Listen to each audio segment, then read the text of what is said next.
Lilith এই নামটি কি আপনি এর আগে কখনো শুনেছেন? আপনার ফেসবুক পেজ কিংবা ইউটিউবের স্ক্রল করতে করতে কখনো কি লিলিথের কোনো গল্প বা কেচ্ছা কাহিনী সামনে এসেছে? কে ছিল এই লিলিথ? কেন এই লিলিথকে নিয়ে এত মিথ উপাখ্যান? চলুন জেনে নিই আজকে লিলিথ সম্পর্কে। সবাইকে ওয়েলকাম করছি আমার চ্যানেলে। আমার নাম নভেল। এই চ্যানেলে আমি চেষ্টা করি সবসময় নতুন এবং ইন্টারেস্টিং বিভিন্ন টপিক নিয়ে কথা বলতে। আমার এবারের যে সিরিজ, সেই সিরিজটা থাকবে পৃথিবীর বিভিন্ন নাম না জানা ধর্ম, কেচ্ছা কাহিনী এগুলো নিয়ে।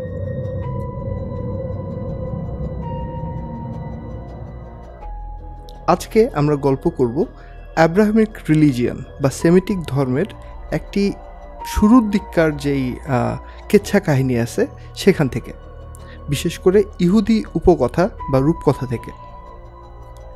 ইসলাম, খ্রিস্টান এবং ইহুদি এই তিনটি ধর্মের মূল কিন্তু এক, অর্থাৎ এই তিনটি ধর্ম এসেছে একেবারে শুরুর দিকের আদম আলাইসাল্লাম বা ইব্রাহিম আলাইসাল্লামকে ফলো করে, যে কারণে এই তিনটি ধর্মকে একসাথে বলা হয় অ্যাব্রাহামিক রিলিজিয়ান। এই তিনটি ধর্মের সৃষ্টির যে গল্পটা, অর্থাৎ আদম আলাইসাল্লামকে বা আদমকে আল্লাহ তাআলা পৃথিবীর মাটি থেকে সৃষ্টি করেছেন এবং সবাইকে বা ফেরেশতাদেরকে আদম আলাইসাল্লামকে সেজদা করতে বলেন। এই গল্প কিন্তু মোটামুটি এই তিনটা ধর্মে একই। পার্থক্যটা শুরু হয় তারপর থেকে। তো এরকম একটি পার্থক্য দিয়ে শুরু করব আজকে, যেটা আমি বলছিলাম লিলিথ। আমরা মোটামুটি সবাই জানি পৃথিবীর প্রথম মানুষ, পৃথিবী বা বিশ্ব ব্রহ্মাণ্ডের প্রথম মানুষ হচ্ছে আদম আলাইসাল্লাম এবং প্রথম নারী হচ্ছে হাওয়া আলাইসাল্লাম বা ইংলিশে যাকে বলে হচ্ছে ইভ। আসলে এই ঘটনা কুরআন হাদিসের আলোকে সত্য, বাট ইহুদি উপকথায় আরেকটি ভিন্ন গল্প আমরা দেখতে পাই। সেই গল্পের একটা ক্যারেক্টার হচ্ছে লিলিথ। অর্থাৎ গল্পটি কিছুটা এরকম যে যখন খোদা তাআলা সর্বপ্রথম মানব জাতি তৈরির ইচ্ছা পেষণ করলেন, তিনি ফেরেশতাদেরকে ডেকে বললেন যে এরকম একটি জাতি উনি তৈরি করবে যাদেরকে ভবিষ্যতে উনি পৃথিবীতে দিবেন। তো ফেরেশতারা তখন বললেন যে আচ্ছা ঠিক আছে, আমরা তো আছি, স্টিল আপনি কেন এরকম একজন প্রজাতি বা সৃষ্টি নতুন করে তৈরি করতে যাচ্ছেন? তখন আল্লাহ তাআলা বলেন যে আমি যা জানি তোমরা যা জানো না।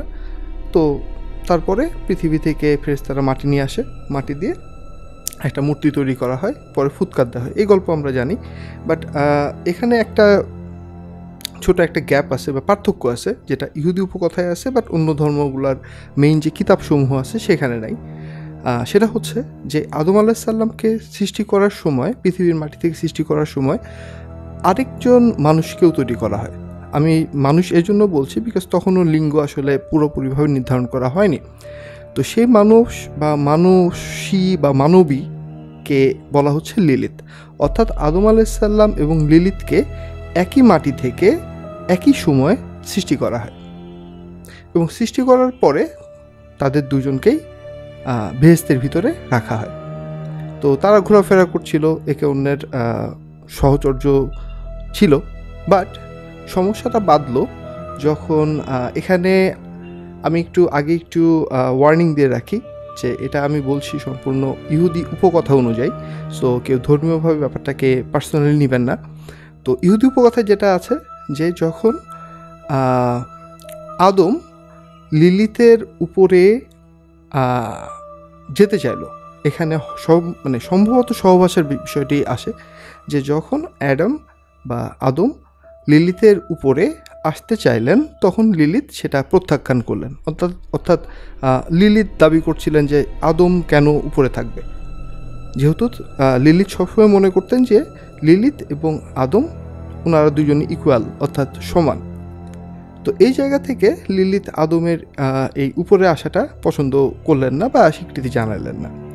তো এবং এটাকে তিনি এত স্ট্রংলি প্রোটেস্ট করলেন যে তখন খোদ সৃষ্টিকর্তা বা আল্লাহ তাআলা এসে ব্যাপারটার মীমাংসা করতে হলো। মীমাংসাটা একরকম ছিল, লিলিথকে আবারও বোঝানো হলো, বলা হলো। লিলিথ এক কথাই বলল যে সে এটাতে এগ্রি করছে না, বিকজ সে মনে করে যে সে ইকুয়াল।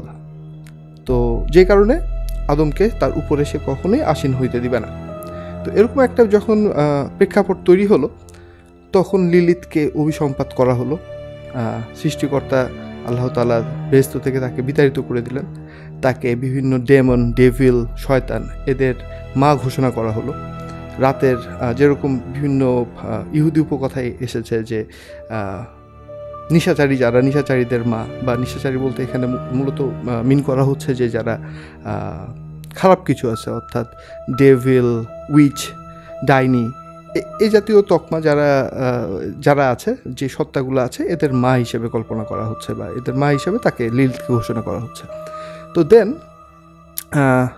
আদমকে যখন আবার ভেস্তে রাখা হলো, আদম খুবই নিঃসঙ্গ বোধ করতে লাগলেন, খুব স্বাভাবিক। লিলিত ছিল, বাট লিলি তার সাথে আসলে সম্পর্ক রাখতে চাচ্ছে না, ইকুয়াল মনে করছে। তার উপরে কর্তৃত্ব আদম কোনোভাবে প্রতিষ্ঠা করতে পারে নাই বা লিলিত করতে দেয়নি। সো আদম যখন এরকম নিঃসঙ্গ বোধ করছিল, তখন আল্লাহ তাআলা আদম আলাইহিস সালামের জন্য আরেকটা সৃষ্টি করেন। আমি কিন্তু এটা ইহুদি উপকথা অনুযায়ী বলছি, কেউ আবার ইসলাম বা ইসলামের কোনো দলিল দস্তাবেজ সামনে নিয়ে এসে বলেন না যে ইসলামে এরকম কিছু নেই। হ্যাঁ, ডেফিনেটলি ইসলামের হাদিস বা কোরআনে এরকম কোনো গল্প নেই, ইহুদি উপকথাতে আছে, আমি সেখান থেকে রেফারেন্স দিয়ে বলছি। তো যখন এরকম আদম দাবি জানাচ্ছিল বা সে কষ্ট পাচ্ছিল যে সে একা, তখন সৃষ্টিকর্তা সেটা বুঝে আবারও একটা সৃষ্টি করে, যা নারী রূপে সৃষ্টি করা হয়। বাট সেই সৃষ্টিটা করা হয় আদম আলাইহিস সালামের সামনেই। তো যে কারণে আদম আলাইহিস সালাম যা সৃষ্টি করার প্রক্রিয়াটা দেখে আদম আলাইহিস সালাম মূর্ছা যায়, অর্থাৎ অজ্ঞান হয়ে যায়। এবং এটা হওয়াটা খুবই লজিক্যাল, এই জন্য যে চিন্তা করেন একটা মানুষ সৃষ্টি হচ্ছে মাটি থেকে, তো মাটি থেকে তো আর হঠাৎ করে সৃষ্টি হবে না, নিশ্চয়ই ধরেন মাটি থেকে তার স্কেলেটন, তার উপরে চর্বি, মাংস, চামড়া সব কিছু আস্তে আস্তে পরত পড়ছে। তো এই ব্যাপারটা যখন কেউ দেখে, বা কোনো সাধারণ মানুষ বলতে কোনো মানুষ যদি দেখে, তার পক্ষে আসলে এটা মেনে নেওয়া খুব কঠিন হবে যে এটাই হবে তার সঙ্গী, পরবর্তী সঙ্গী। সো আদম এটা মেনে নিতে পারে না, সো সে অজ্ঞান হয়ে যায়। মেনে নিতে পারে না বলতে আমি মিন করছি যে সে অজ্ঞান হয়ে যায়, এক কথায় এটাই আছে। তো যখন অজ্ঞান হয়ে যায়, তো এই সৃষ্টিকেও তখন আদমের সাথে রাখা হয় না, ধ্বংস করে দেওয়া হয়। তো তারপরে একদিন যখন আদম আলাইহিস সালাম বেহেশতের কোনো একটা গাছের নিচে ঘুমাচ্ছিলেন, তখন কোনো একজন ফেরেশতার মাধ্যমে আল্লাহ তাআলা আদমের বাম পাঁজরের একটি হাড়ের অংশ থেকে একটি সৃষ্টি করে as a partner of Adam. তো এটা হচ্ছে ইভ, যাকে আমরা মা হাওয়া বলি।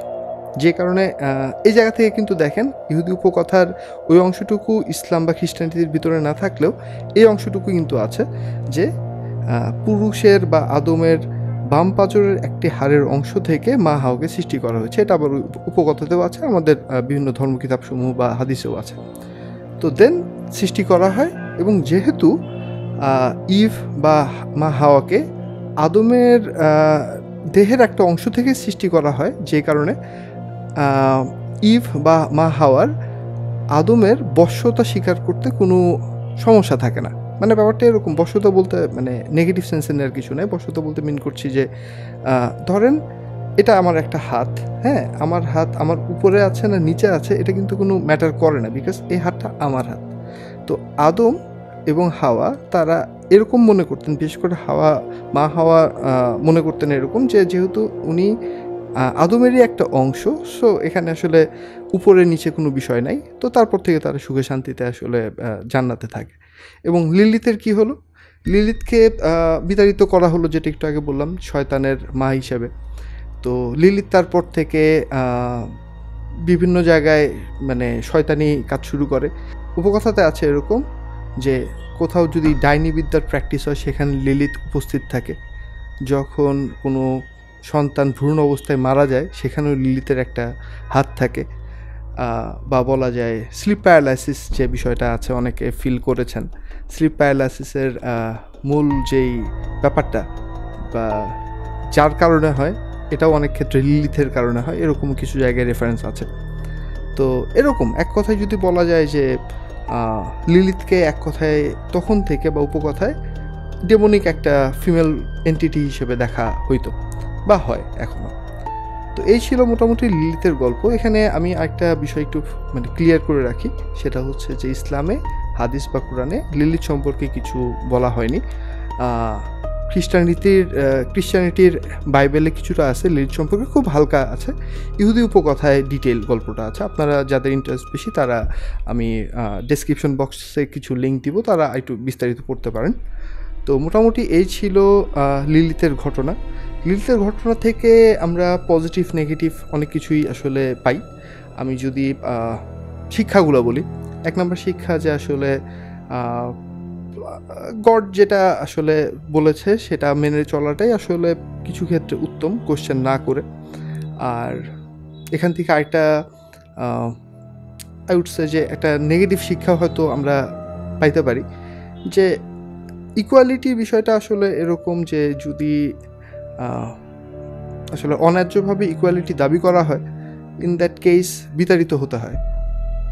হ্যাঁ, আবার যদি আমি একটু অন্য একটা পার্সপেক্টিভ থেকে দেখি যে নারীবাদ যে বিষয়টা, নারীবাদের সাথে কিন্তু লিলিথের যেই যোগসূত্রটা, এটা কিন্তু বিভিন্ন জায়গায় এখন বেশ আলোচিত একটি বিষয়।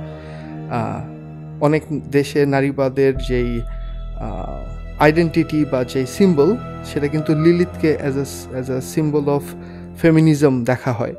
সো এটাও আপনারা একটু চিন্তা করতে পারেন যে শয়তানের মা বা শয়তান বা ডেভিল বা এভিলের সাথে কানেক্টেড একটা সিম্বল, একটা ফিগার, একটা এন্টিটিকে নারীবাদ বা ফেমিনিজমের সিম্বল হিসেবে পোর্ট্রে করছে বিভিন্ন দেশ।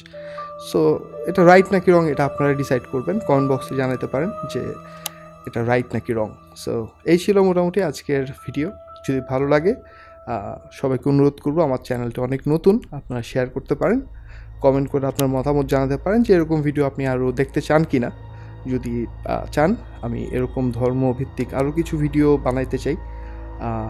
অনেক ধর্ম আছে পৃথিবীতে, কিছু ধর্ম আছে খুবই ইন্টারেস্টিং। এলিয়েন নিয়ে আছে একটা ধর্ম, ওরা খুব বিশ্বাস করে যে এলিয়েনই হচ্ছে গড অ্যান্ড এভরিথিং। সো যদি এরকম বিভিন্ন ধর্ম নিয়ে আপনাদের ইন্টারেস্ট থাকে, জানার আগ্রহ থাকে, তাহলে কমেন্ট লিখতে পারেন। আমি আমার পরের ভিডিওতে চেষ্টা করব অন্য একটা ধর্ম নিয়ে আপনাদেরকে জানাইতে। So thank you everyone.